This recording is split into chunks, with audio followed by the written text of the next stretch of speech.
Weak Boy suddenly awakens the power of the strongest demon god. In the year 1655, a terrifying creature known as Tai Sui emerges from the earth, consuming all living things. It becomes a catastrophic disaster that wipes out entire regions. Then a mysterious man appears. Overnight, Tai Sui vanishes without a trace. Life begins to flourish again, though legends say the creature may one day return. Years later, Gao Ying, a young man, arrives at the Zhangzhou Academy of Fine Arts, the school he's always dreamed of attending. He feels proud to finally become a real college student at his dream academy. However, his excitement fades when an indifferent staff member informs him registration starts the next day. He came too early. He asks if he can use the dormitory in advance, but the staff refuses. With no other option, he asks about nearby lodging. The staff points him toward a hotel on the left side of the street. Standing before the street's main billboard, he confirms the location and comforts himself. Waiting one more day isn't a big deal. He decides to spend the night in the nearby village. Carrying his luggage, he walks through the street, admiring the many small shops while wondering if he can find a decent hotel around. He eventually turns into a quiet alley that feels gloomy and unsettling. The road is uneven. A small shrine catches his attention. It's rare to see such things nowadays. As he looks closer, he notices a pair of glowing eyes from the shrine.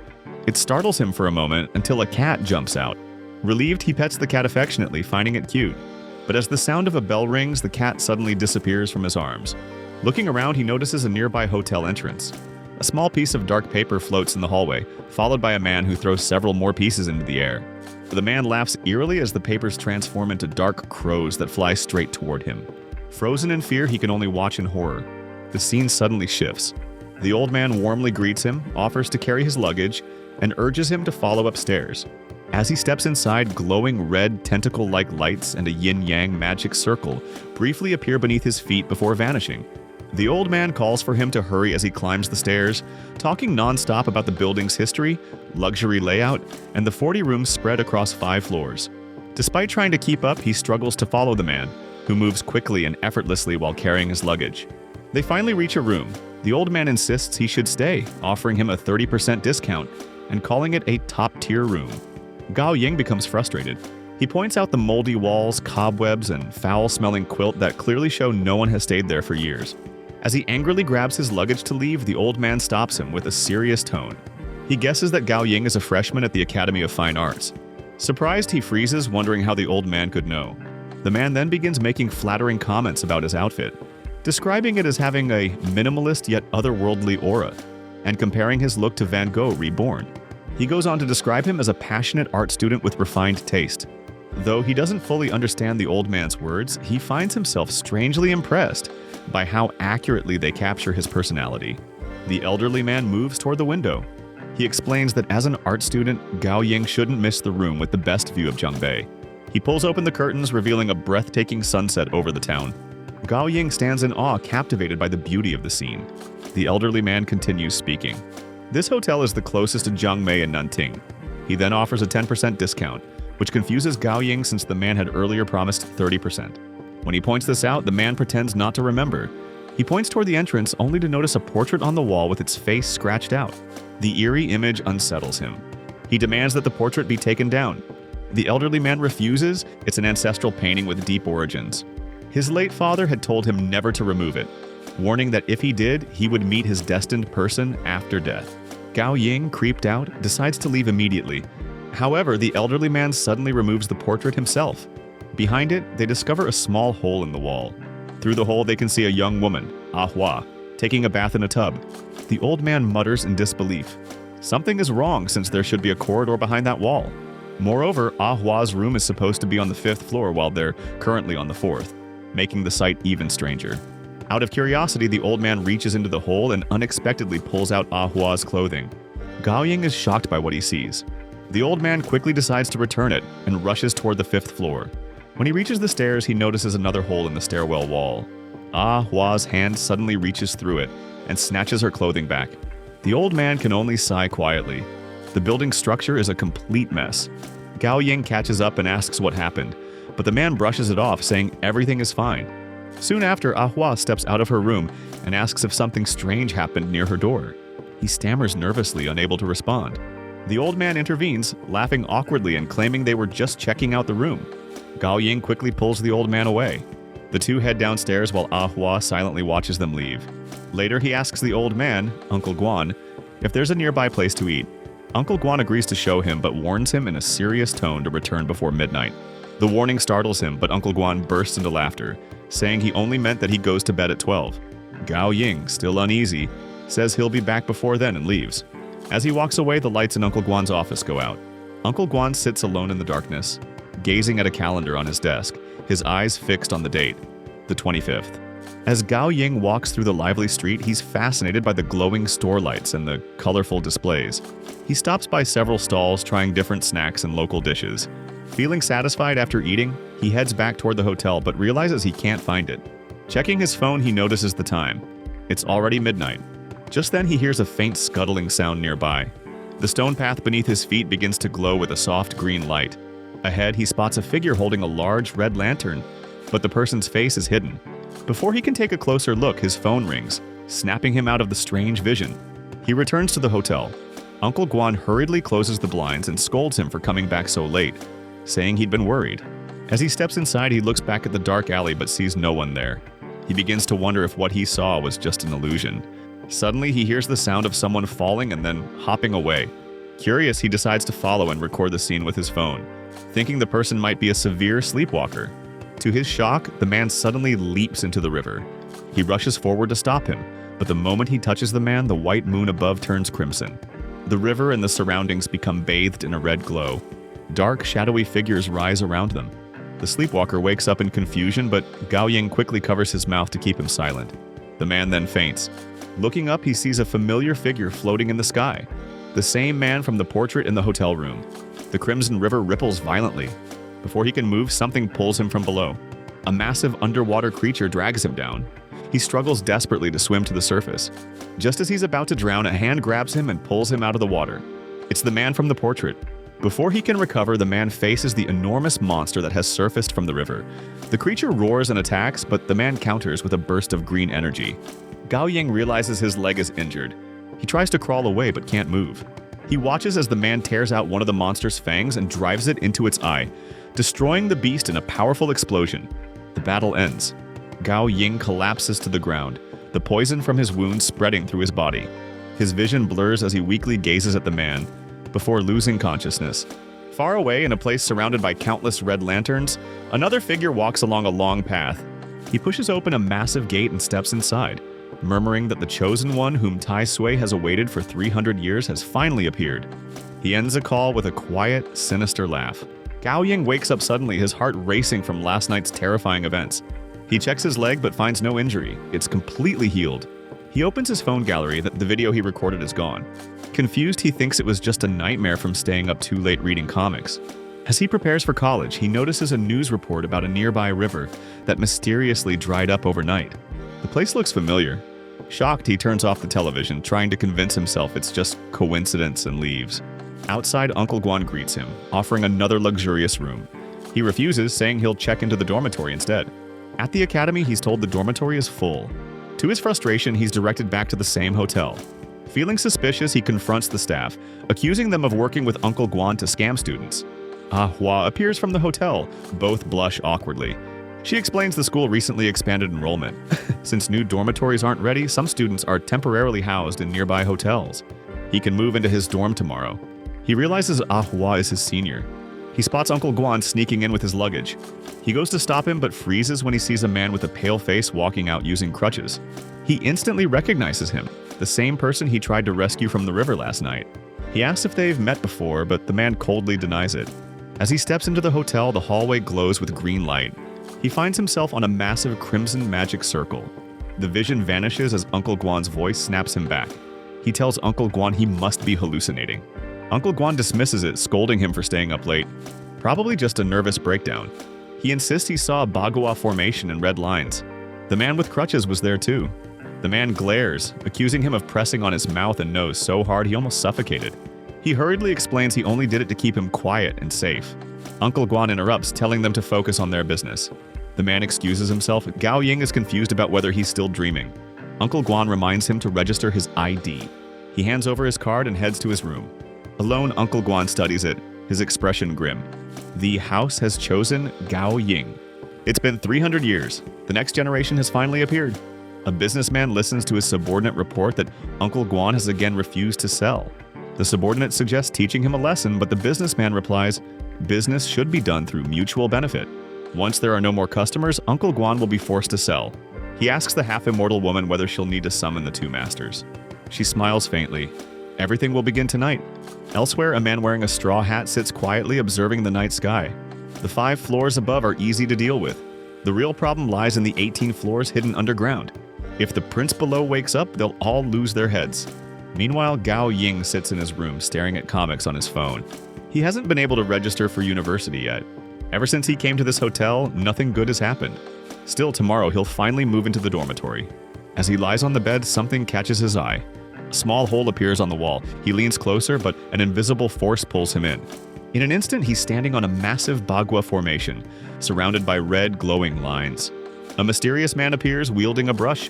With a single flick, the man sends him flying out. He jolts awake. It's late at night. He sits up, sweating. A flash of lightning brightens the room, revealing a shadowy figure by the window. Before he can react, the figure kicks him in the face, sending him crashing to the floor. A woman with a cold stare orders him to get out. In another part of the hotel, Uncle Guan lights incense sticks, but wind from the open window blows them out. Small projectiles shoot toward him. He quickly dodges, shielding an antique clock. From the shadows, the Straw Hat Man emerges with a chilling grin. Uncle Guan pulls out a talisman and warns him to leave. The Straw Hat Man charges forward. Uncle Guan activates the talisman, releasing smoke, but he's lifted by telekinesis and slammed against the wall. His hand is pinned by a sharp force. The Straw Hat Man remarks mockingly, he didn't expect tricks from such an old man. Uncle Guan admits he's nothing compared to a god like him. The intruder unwraps the straw covering, revealing glowing marks. He demands the elixir of longevity in the thing beneath the 18th floor. Despite his injuries, Uncle Guan smirks.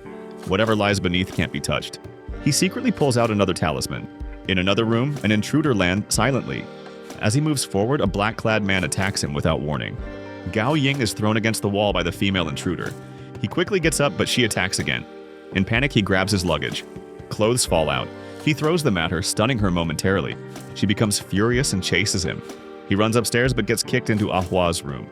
The female intruder charges at Ahua, but she effortlessly sends the woman flying into the bathtub. Realizing Ahua knows martial arts, the intruder attacks again.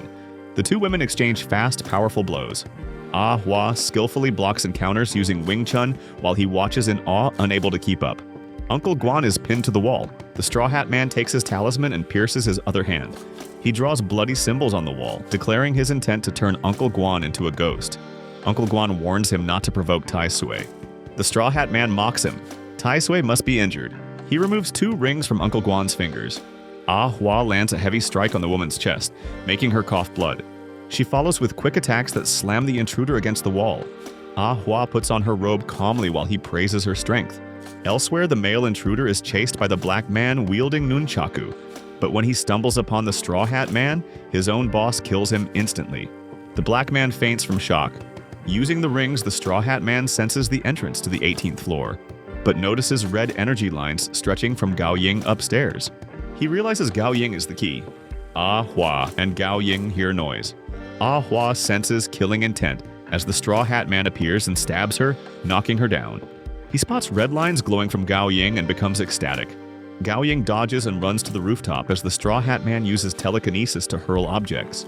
On the rooftop, furniture and debris crash toward him, but he surprisingly lifts a sofa with ease. His wounds heal rapidly. He wonders if he's awakened some power. The Straw Hat Man appears, grabs him by the neck, and begins absorbing the red energy. He screams as the red lines stretch downward through the building, connecting to a massive figure of glowing red energy deep below the 18th floor. Uncle Guan, badly injured, tends to his wounds and notices the incense sticks burning again. He feels his strength fading. Just as he's about to lose consciousness, the building releases a surge of green energy. A mysterious man appears and grabs the Straw Hat Man by the head, forcing him to release Gao Ying before smashing him across the room.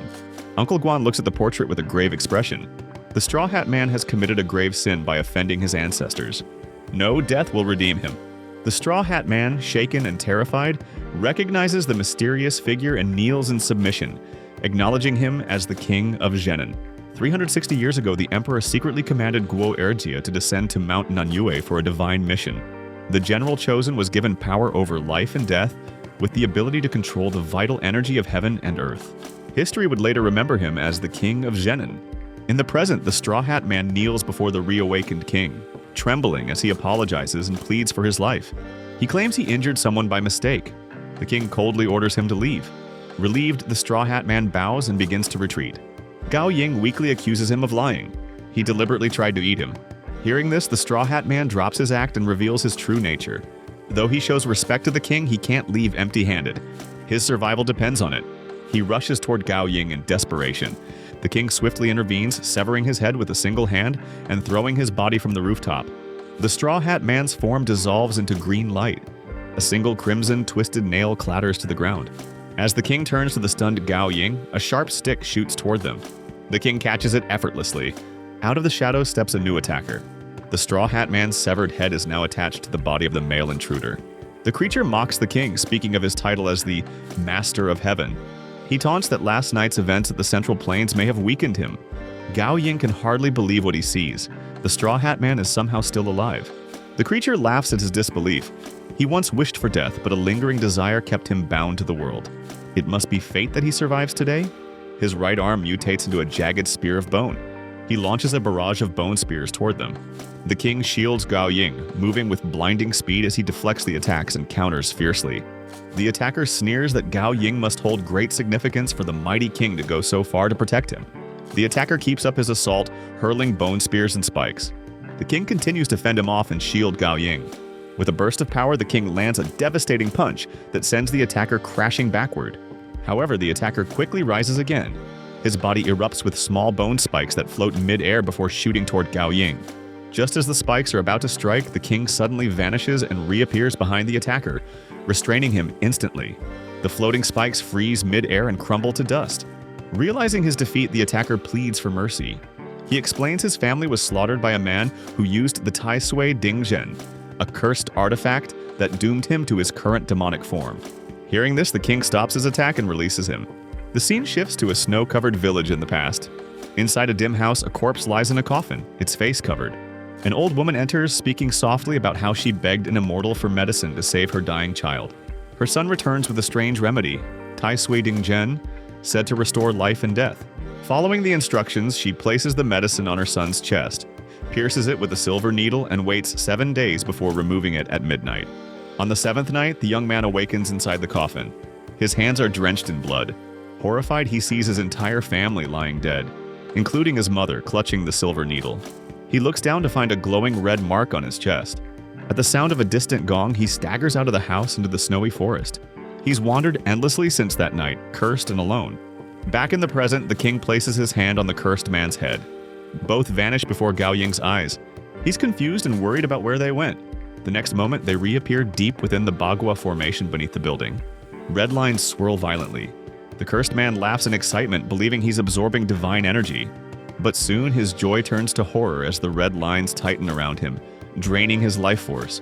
Within seconds, his body shrivels into a dried husk, lifeless under the crimson glow. Later that night, his severed head falls from the rooftop, startling the businessman below who had been plotting with him. On the rooftop, Gao Ying and the king stand together as Uncle Guan arrives. Overcome with emotion, Uncle Guan rushes forward, embracing the ancient king with tears of joy. Ah Hua soon joins them. She's unharmed. She explains that after regaining consciousness, both she and the female intruder woke up at the same time.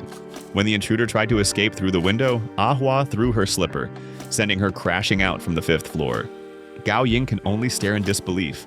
Moments later, the black man arrives, nunchaku in hand, striking poses like Bruce Lee. But the relief doesn't last. Suddenly, the attacker, now grotesquely reanimated, appears once more. He rushes past the businessman's body and drives a sharp bone spike into Gao Ying's neck. The king reacts instantly, seizing the attacker by the throat. Uncle Guan grabs Gao Ying to stop the bleeding. The black man panics, unsure what to do.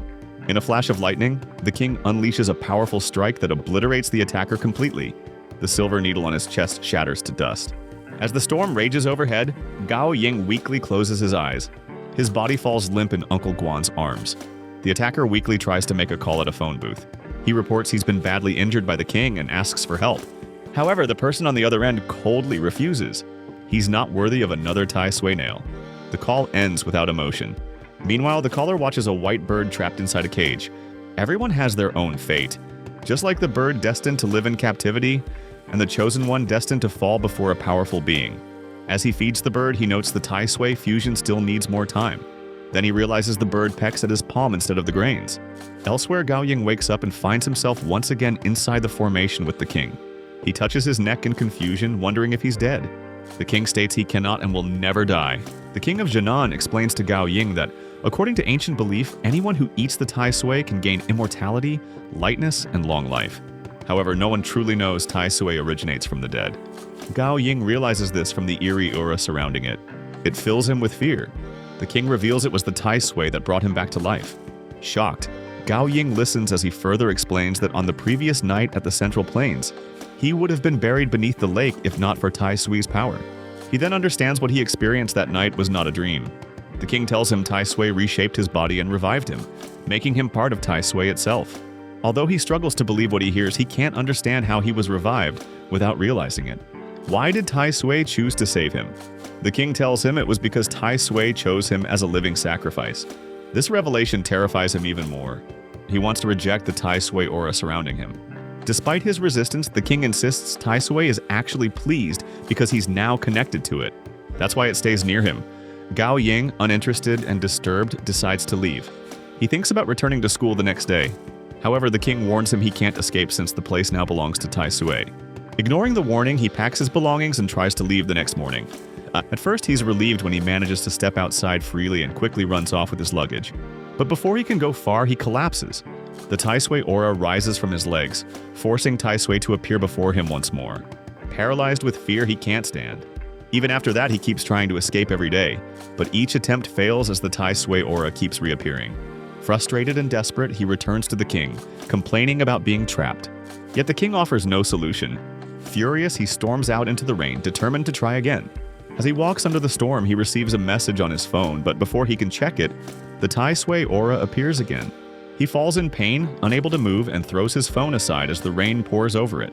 As he lies groaning in pain on the ground, someone appears holding an umbrella, shielding him from the rain. When he looks up, he realizes it's the king. The king hands him a talisman. It's called the Tai Sui Soul Gathering Talisman, which can keep his body alive and also allow him to leave the house safely.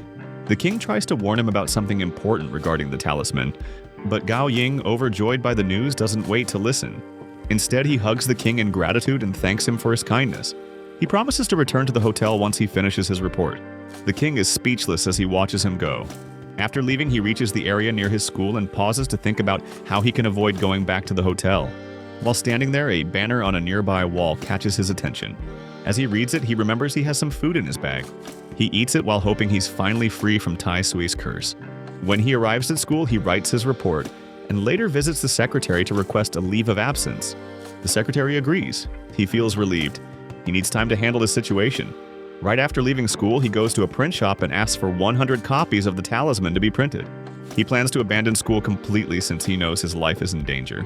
Later, he boards a bus, silently saying goodbye to his school. As the bus moves, he leans back and falls asleep. However, a man passing by gives off a strange presence that triggers his instincts, waking him abruptly. Suddenly, the Tai Sui aura manifests again, sprouting wings from his hand. It tries to attack the elderly man sitting nearby. He struggles intensely to restrain it until he finally manages to suppress it. Just as he thinks it's over, the wings burst out again from his waist and nearly consume the old man. He quickly grabs the wings and presses them against the bus window above the man's head. The old man, unable to see the wings, becomes alarmed, thinking he's acting aggressively toward him. Realizing the misunderstanding, he slowly withdraws his hand. At that moment, the bus announces the next stop. He gets off immediately. After leaving the bus, he rushes into a nearby building and hides in the restroom, determined to deal with the Tai Sui forming on his body. However, the situation worsens as the wings grow uncontrollably, taking over his body and extending up to the ceiling, even cutting off the building's power. An elderly cleaner hears the commotion and tries to help, despite not knowing what's happening. He tells him to stay away, but the man insists and forces the door open, only to be horrified by what he sees. As he tries to flee, Tai Sui's wings lash out and catch him. All the Tai Sui wings that appeared around him turn out to be the work of the king. He had secretly followed him to the building and intentionally caused the wings to manifest as a way to test the true strength and reaction of Tai Sui's power within him. However, when the wings attacked the innocent cleaner, the king immediately intervenes. He cuts off the connection between the wings and the old man. allowing the man to escape unharmed. After witnessing how much he suffered because of Tai Sui's influence, the king finally decides to release him from the torment. Soon after, the bald-headed man from the hotel also arrives at the scene. To cover up what happened, he tells the frightened cleaner that a movie was being filmed in the building.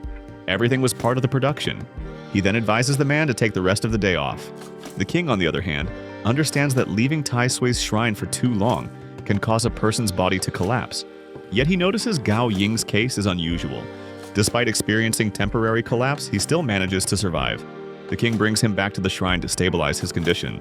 Meanwhile, the mysterious man who had passed by him on the bus earlier is now seen nearby, standing on top of a building close to the Tai Sui shrine, silently observing the situation.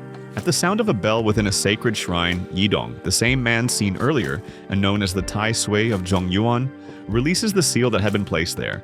A woman approaches him. He asks for her help in breaking the seal he's holding, promising to give her the information she seeks in return.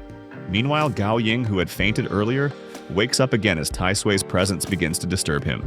Confused and alarmed, he asks the king why Tai Sui still appears, despite the talisman he was given. The king explains the talisman's power lasts only 3 hours and has a limited shelf life. He warns Gao Ying that when the talisman loses its effect, his body and soul are at great risk of being consumed. Hearing this, he becomes frightened and begs for a few more talismans. However, the king ignores his request and walks away. He tries again, saying he needs one just to buy some fruits and snacks from the market, but the king dismisses him, telling him not to bother. Despite the danger he faces, he tries to distract himself by reading manga, yet deep down he knows he can't just stay in the house waiting for death. He must find a way to get more talismans. After some thought, he stops reading and decides to investigate his surroundings. While searching under his bed, he discovers a frightening painting of the man who had previously appeared in his room. Puzzled and uneasy, he wonders what kind of evil deeds this man named Guating might have committed. As he continues to look around, he spots a small sealed paper on the floor. Opening it, he finds a map inside.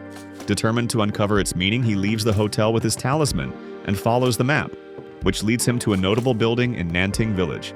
His acquaintance Andy mentions it's one of the most iconic places in the area.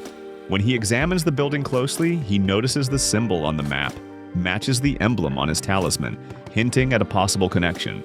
He then remembers the king's warning. The talisman's effect only lasts 3 hours. Checking the time, he realizes it's already past 10 p.m. He has less than an hour before it expires. Urgently, he begins searching the area for clues. As he runs his hand across the wall of the building, the Tai Sui wings suddenly appear, swirling around the logo engraved on the wall. Startled, he quickly pulls his hand away. The wings vanish instantly. Realizing there's something significant about the symbol, he rushes back to Andy and asks for help, climbing to the top of the building. Though hesitant at first, Andy eventually agrees after repeated requests. When he reaches the rooftop, he touches the logo again to investigate whether it's some kind of explosive or mechanism. Upon contact, the Tai Sui aura bursts out, flooding the surroundings with a glowing red light. Only he can see it, while Andy remains unaware of what's happening. As he tries to pull his hand away from the glowing logo, the entire building begins to shake violently. The same bell that rang earlier echoes through the air once again. Moments later, the ground beneath them starts to crack open. The building begins to rise from its foundation as if being uprooted by an unseen force. Andy panics, realizing something Gao did must have triggered the event. Both cling tightly to a pillar, hoping to survive, but the structure soon collapses, sending them both plunging into a nearby river. They struggle in the rushing water until they're swept into a hidden chamber made entirely of stone. Gao is the first to regain his strength and looks upward to see large rocks forming the ceiling above the water, showing just how deep they've fallen. He realizes they must be beneath the old archway. Soon after, Andy regains consciousness, coughing and gasping for air. Gao quickly helps him up and checks if he's all right. Together, they begin searching the underground area for an exit. Eventually, they find a passage marked with insulting words carved into the walls. As he reads them, he suspects they're directed at the same man named Guating. Once again, he wonders who this person truly is. While exploring, Andy tries to use his phone to search for information online, but he's shocked to see his battery has drained almost instantly. Uneasy, he asks Gao if someone else might be in the chamber with them, but Gao brushes it off, insisting they focus on finding a way out. As they continue walking, a sudden flash of light bursts in the darkness. Without knowing what it is, both prepare themselves to fight. Out of the light, a mysterious man appears and begins speaking to them.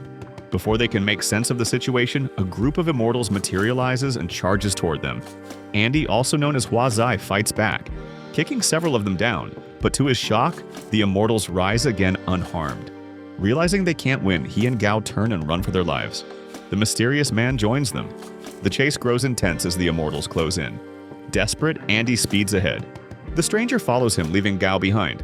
Feeling betrayed and exhausted, he collapses to the ground, unable to continue. The Immortals quickly surround him and prepare to strike. Just then, Andy and the man return, kicking the attackers away to save him. For a moment, he thinks they came to help him, but before he can react, they sprint off again in another direction. Confused and frightened, he sees even more Immortals emerging from the opposite side of the passage, forcing him to get up and run after them once more. Eventually, the man leads them to the end of a tunnel and claims there's a hidden entrance there. Although no doorway is visible, he insists there's a mechanism built into the wall. Gao examines the area carefully and discovers the man is right. There is indeed a concealed structure within the stone. As they try to figure out the mechanism on the wall, the Immortals suddenly appear again. This time, they're trapped at a dead end with no way to escape. Panic spreads among them as the Immortals slowly approach. In that tense moment, Gao senses something on the wall and notices the familiar glowing symbol. Acting quickly, he places both hands on it while keeping his eyes on the approaching enemies. Without warning, a large trapdoor opens beneath the Immortals. They all fall through it, disappearing into the darkness below. Gao and Andy breathe in relief, realizing they've narrowly escaped death.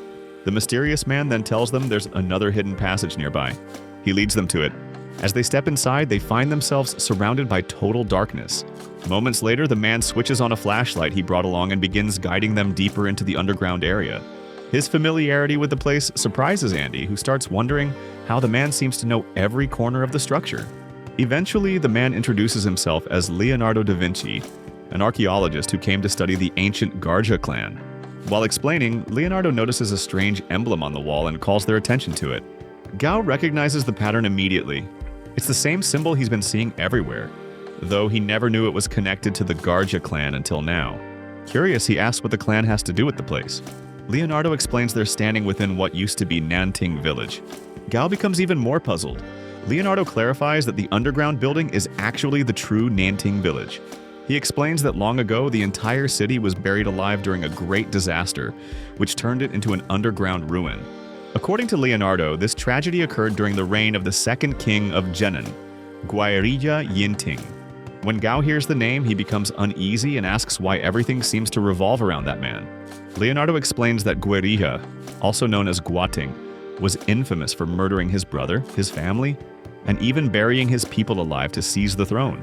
The underground place they now stand in is called the Gathering Spirit Altar, built over the vengeful souls of those he slaughtered.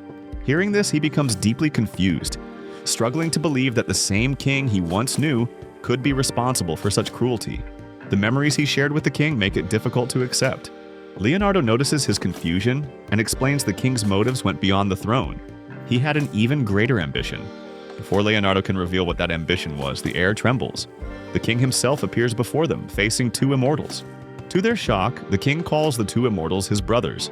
They lower their swords, bowing before him in silent respect. A massive Guardia symbol shines on the ceiling. Everyone gazes up at it.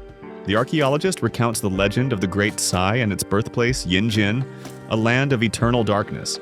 To gain the Great Sai, one must endure intense emotions like pain, anger, and hatred to suppress its power. The story tells how the king of Jinan raised the beast Tai Sui, Yingting, by sacrificing countless lives, turning it into a creature of hell. Yet the archaeologist believes the story is more complex. The king once tried to teach the beast the art of reincarnation. Meanwhile, the king of Jinan fights two colossal guardian statues at the temple's entrance. He dodges their heavy strikes, landing on the water below. He spots an open doorway and rushes toward it, but the statues attack relentlessly and force him back. For a brief moment, he recalls his childhood, when his two older brothers used to play with him. In the present, one of the gargoyles lunges at him. He evades the attack and prepares to strike, but hesitates, giving the gargoyle an opening. A powerful blow sends him crashing into the rock wall. He rises with determination and uses his eye technique to see beyond the entrance. He spots Gao Ying and the others ahead. He grips his spear tightly, silently apologizing to his Hell Brothers, the gargoyles, before charging forward. His movements turn fierce as he clashes head-on with the gargoyle, spear against stone, in a violent and desperate battle. Gao Ying suggests using the moment to confirm with the king of Jenin if the archaeologist's story is true. But the archaeologist insists the king of hell is actually Yingting's spirit. Gao Ying and Andy are shocked. Gao Ying, frustrated, points out that as a scientist, the archaeologist should speak with reason, not superstition. Ignoring the remark, the archaeologist activates a hidden mechanism that opens a new passage. Inside, a massive wall covered in strange patterns is revealed. He explains that thousands of years ago, Tai Sui descended to Earth along with countless meteorites. A great hero then used those meteorites to build a cage to seal the creature. Later, a giant rock pagoda was constructed around it. The patterns on the wall record the history of Gua He Jia Temple and the legend of Tai Sui. According to the ancient text, over 2,000 years ago, Tai Sui came to destroy the world. But demons and evil spirits managed to kill it, restoring peace to the land. Remembering his encounter with the king of Jinan at the Pagoda Shrine, Gao Ying wonders if Guating could be the so-called man of the sky. The archaeologist, irritated by the question, almost strikes Gao Ying, but stops himself. He shines his torch on another wall illustration and explains that Yingting was known as a ruthless and treacherous man. It's impossible for him to be the man of the sky. Still, Gao Ying struggles to accept this. He recalls how the king of Jinan once saved him. He begins to suspect there might be some misunderstanding. At the same time, the king of Jinan continues his battle with the gargoyles. He charges forward and nearly pierces one's eye with his weapon, but stops himself. He can't strike the finishing blow. As the creature retaliates, he leaps back to avoid it and quickly activates a binding formation. The circle traps the gargoyles, who fight to break free. With a determined expression, he claps his hands together.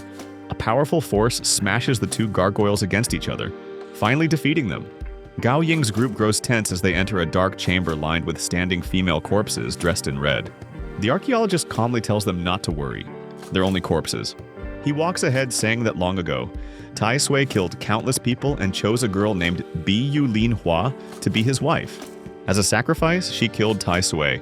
The hatred and fear of the victims turned into the curse surrounding these bodies. Gao Ying and Andy carefully follow, their steps slow and cautious. They don't notice that one of the corpses behind them begins to move slightly. The archaeologist reassures them again. There's no danger as long as the bodies remain untouched. Suddenly, a chill runs through Gao Ying. He turns around and sees the corpses now facing them, their mouths opening to reveal sharp fangs. At the same time, the king of Jinan encounters a similar figure. A female corpse floats before him with her belly glowing. She attacks fiercely, forcing him into combat. Meanwhile, Gao Ying's group flees down the corridor. He demands to know what's happening. The archaeologist insists they remain calm and believe in science. Ghosts can't exist, but the corpses give chase, their glowing bellies releasing bursts of energy that explode around them. Gao Ying and the others dodge the attacks while running for their lives. In the chaos, Gao Ying notices a red thread connecting and controlling the corpses. The archaeologist insists the phenomenon is caused by electromagnetic waves. Andy sprints ahead at full speed, leaving the others behind. The archaeologist warns Gao Ying the spirits haven't even revealed their full strength yet. When he glances back, his face pales. Ghostly knights emerge from the shadows, joining the corpses in relentless pursuit. The archaeologist assures the group the ghosts lack the intelligence to kill them. His words seem true when they make a sharp right turn through the underground corridor. The female corpses fail to follow and continue straight ahead. Only the ghost knights manage to turn and pursue. Suddenly, the archaeologist halts and faces the incoming spirits. He removes his coat. His body bulks up with muscle before he unleashes a massive blast of firepower that blows the ghost knights apart. Gao Ying is momentarily impressed by the display. He thinks the archaeologist should have used such strength earlier. But their relief is short-lived. The ghost knights reappear, still chasing them. Gao Ying shouts for the archaeologist to attack again, only to hear his weapon's energy is already used up. With no choice, they keep running through the twisting tunnels until they reach a network of paths, branching in several directions. The archaeologist warns that choosing the wrong way means certain death. Panic builds as the sound of armored footsteps echoes closer. Desperate, Gao Ying grabs the archaeologist and drags him down one of the paths at random. It leads to a dead end at the edge of a cliff. He nearly slips off but is saved by the archaeologist's quick grab. Spotting a narrow bridge nearby, the archaeologist urges him to keep running. The ghost knights are right behind them. They sprint across the bridge as the knights charge forward. Some fall off the cliff into the abyss below. At the other side, Gao Ying catches his breath and asks where the bridge leads. The archaeologist explains it connects to the legendary Shen Kong. They gaze at a massive stone archway ahead. The archaeologist smiles with satisfaction, certain he was correct. But as Gao Ying steps toward the entrance, the talisman in his pocket burns out. Its protective power is gone. In that instant, the sealed Tai Sui begins to awaken. Its ominous presence breaks free once again.